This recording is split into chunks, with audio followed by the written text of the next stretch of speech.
सरकार की गलत नीतियों की वजह से आज के समय में विभिन्न राज्यों में अभ्यर्थी जो हैं बीएड और बीटीसी आपस में ही लड़ने को मजबूर हैं। इसमें ना ही बीएड वालों की कोई गलती है और ना ही बीटीसी या डीएलएड अभ्यर्थियों की कोई गलती है। आप में से बहुत सारे लोग इस वीडियो को देखने के बाद भी आपस में कमेंट बॉक्स में लड़ते हुए नजर आएंगे कि बीएड बाहर होगा, कोई कहेगा बीटीसी, मतलब अपने अपने विचार। और कुछ लोग कहेंगे कि सर आप व्यूज़ पाने के लिए ऐसा कर रहे हैं। तो यहाँ पर आप अपने विचार कमेंट बॉक्स में लिख सकते हैं, बट उससे कोई फ़ायदा या कोई फ़र्क नहीं पड़ेगा। आपके विचार आमंत्रित हैं। फिलहाल ये भारत का राजपत्र है, इसको आप ऑफिशियल वेबसाइट पे जा कर के भी डाउनलोड कर सकते हैं एनसीटीई की। ये गजट जारी किया गया था आपका 28 जून 2018। इस राजपत्र के द्वारा ही बीएड अभ्यर्थियों को प्राथमिक शिक्षक भर्ती में सम्मिलित किया गया था।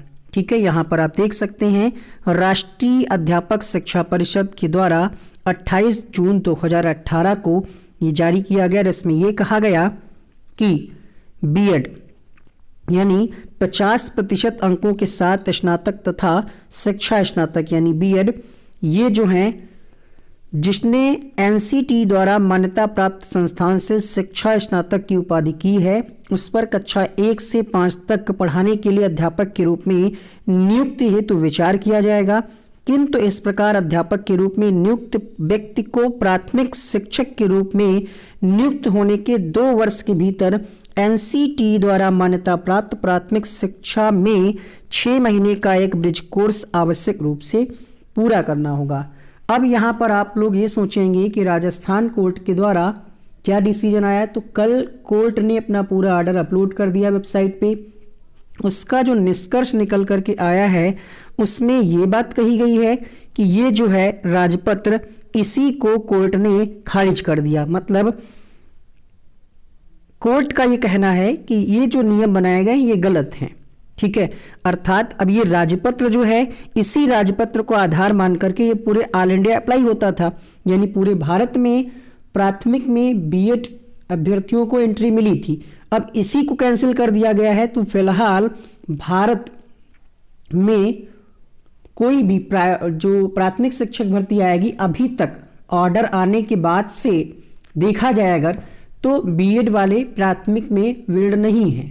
बट यहाँ पर अभी आपके पास ऑप्शन है, जो बीएड अभ्यर्थी हैं चाहे वो राजस्थान के हों या यूपी के हों, उनके पास अभी ये है कि ये ऑर्डर हाई कोर्ट से आया है। तो अभी ये मामला सुप्रीम कोर्ट में जाएगा। या तो एनसीटी इसको चैलेंज करेगी, या तो सरकार करेगी, या तो कैंडिडेट्स करेंगे। हालांकि उत्तर प्रदेश की स्थिति वर्तमान समय में ये है कि बीटीसी अभ्यर्थियों के द्वारा कोर्ट में एक याचिका दायर कर दी गई है, जिसमें बीएड अभ्यर्थियों को प्राथमिक से बाहर करने की अपील की गई है। और राजस्थान कोर्ट के द्वारा जो ऑर्डर आया है, जिसमें भारत का राजपत्र यानी गजेट्स को ये इन्होंने खारिज किया है कोर्ट के द्वारा, उसको भी यहाँ पर लगाया गया है। तो वर्तमान समय की स्थिति ये है कि बीएड अभ्यर्थियों के लिए खतरे की घंटी है। हम ये नहीं कह रहे हैं कि यहाँ पर आपको शायद लग रहा होगा कि आप बीएड का पक्ष ले रहे हैं या नहीं ले रहे हैं, ऐसा कुछ आपको लग रहा होगा, बट आपका अपना विचार है। बट कोर्ट ने जो कहा है वो हम आपको बता रहे हैं। वास्तविक रूप में अगर देखा जाए तो इसमें ना ही बीएड अभ्यर्थियों की कोई गलती है और ना ही बीटीसी अभ्यर्थियों की। देखिए 2011 में 72,000 से अधिक पदों पर भर्ती हुई थी, उसमें भी प्राथमिक स्तर में बीएड को मान्य किया गया था। फिर क्या हुआ, फिर कुछ ऐसा रीज़न बना जिससे बीएड वाले बाहर हो गए प्राथमिक के लिए। फिर 69,000 शिक्षक भर्ती हुई, ठीक है, उसमें बीएड वालों को मौका मिला। जबकि 68,500 जो शिक्षक भर्ती हुई, इसमें बीएड वाले सम्मिलित नहीं हुए थे। तो ये बदलाव समय समय पर कोर्ट के द्वारा डिसीजन के आधार पर होते रहे हैं।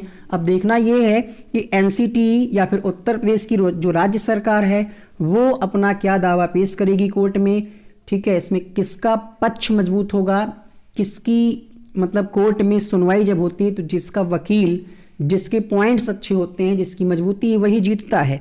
तो ये डिपेंड करेगा कि उत्तर प्रदेश की सरकार क्या डिसीजन लेती है इस पर और क्या चैलेंज करती है, सुप्रीम कोर्ट में क्या मामला जाता है।